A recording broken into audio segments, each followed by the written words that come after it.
and welcome to another one of my nail art tutorials. So recently I decided I want to start doing nail art based on retro video games. And when I say retro, I really mean like stuff I played when I was young, but that's still like 15 to 20 years old at this point. So I consider them, you know, they can be considered retro or soon to be retro. But for my first one I wanted to share it with you, and it's this Pokemon themed marble look. This look is kind of a little bit inspired by this picture here, which is one of my computer backgrounds. So I was looking at it and, you know, I thought it'd be really cool to do marbling with silhouettes. So let's just jump into it. I'm just going to show you how I did the Squirtle nail for today. For this I used 4 different polishes. I used Barry M Cotton, which is just a white creme. Then I used Mizuko from Pillbox Cosmetics, which is a blue creme. Then Blur of Azure from Wikkid Polish, which is this gorgeous metallic bright blue. And finally Holo Blue Freezie. So I'm just taking each polish and I'm putting some on my silicone nail art mat. I'm using quite a lot of polish. If it's quite thin, this becomes quite hard because you can't drag it and it dries out a little bit. So you can see I've used quite a lot here. Oh, look at that holo. It's actually very therapeutic watching them kind of mix together as they just sit there. That's nice. I'm doing it in order of Mizuko, Blur of Azure, Blue Freezie, Cotton, and then I'm putting more Mizuko down because I want that to be kind of the main colour of this kind of very watery blue colour. I'm then just taking my water marble tool that I got off Amazon very cheaply and dragging it through the layers of polish. I actually had a cotton fibre stuck to it, so I took it off, and that's why the kind of end swirls look a lot nicer. I'm then taking a wide flat brush, which in this case happens to actually be my cleanup brush, and just scooping up some of that polish. And then I'm just laying the polish onto the nail. It is quite thick, like it does end up being quite thick as you're putting it on, so you have to try and like smooth it out without blending it too much so you don't end up with like one kind of mess of colour. You want to try and keep some of that marble, which can be a little bit tricky the first couple of times you do it. It does dry reasonably smoothly, but like it does feel like you're wearing a lot of polish.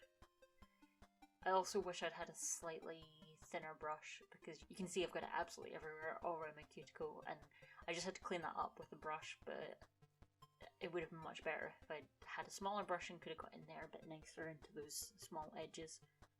I'm then taking this Pokémon Go plate from Mundo de Unas.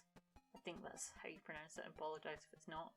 And then I'm just taking this Squirtle and I'm going to use this as a guide for my silhouette. Now, you could very easily do this freehand, and originally I wanted to do a freehand outline because it would have probably been easier, like it would have been a lot less fiddly, but I just could not get the proportions right, especially on the Bulbasaur. I just couldn't get the proportions right at all, so I decided to abandon that and use a stamping plate. But you can see what I'm doing here is because I just want the silhouette, I don't want any of this stuff in between. But if I used tape or a lint roller, I would just take up the whole thing. So I'm taking an orange stick. I'm just kind of breaking the lines of the polish inside the main outline, and then just kind of trying to pick them up and get rid of them. You want to be quite careful doing this because if you press too hard, you're just going to end up breaking your stamper head, and that is definitely not what we want here. Also just taking a pair of micro scissors and very, very carefully, like once I've lifted up the polish a little bit, I can cut off the bits that I want, and that's quite a good little technique for removing it. It's not perfect though. But also, once I put it on, if I've got any bits that I've left, I could just take a little bit of acetone and kind of like, remove those unwanted lines. This feels like such a slow process for what I'm trying to achieve. I definitely think that if I'd done it freehand it would have been a lot quicker.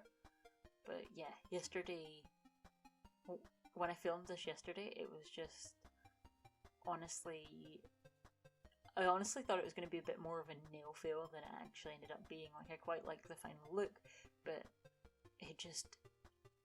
everything that could go wrong with it seemed to go wrong with it, and I didn't want to spend hours and hours just repainting the same freehand design and then realising that I messed up the perspective. So I went for what was a slightly more tedious but definitely easier route in the long run. So because this has been on the stamper for so long, I need to apply it like I'm reverse stamping. I've just put a tiny bit of top coat on my nail, quite a thin amount, and I'm just waiting for it to get slightly tacky for me to be able to stamp on. You can see a couple of bits didn't stick properly. That's probably because I left it a little bit too long. And then take the Barry M cotton again, and I'm just going to fill in like around the outline. However, when I started doing it, I realised how thick it was, and it was getting all gloopy and bumpy, and it wasn't very nice. So then I tried to use a different white polish. I tried to use a Ciate polish, and it was too thin, and I couldn't get coverage of the blue without doing multiple coats. So then I had to go and find my polish thinner, and I couldn't find the dropper, and it was a whole big ordeal. And it really shouldn't have been. It should have been really easy. And again, I could have just done this with white paint.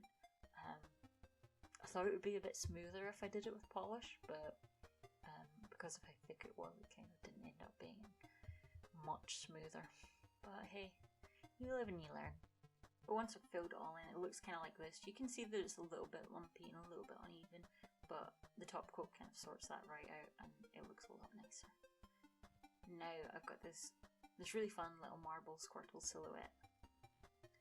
The reason I chose to show you Squirtle is because Squirtle is 100% the best starter, and no one can tell me that I'm wrong about that. And here's the final look with all the starter Pokemon from the first generation. Anyway, thank you all for watching and listening to me ramble on about nail art and Pokemon. And if you have any comments, leave them down below. Tell me which is your favourite starter Pokemon, and I will talk to you all soon. Bye!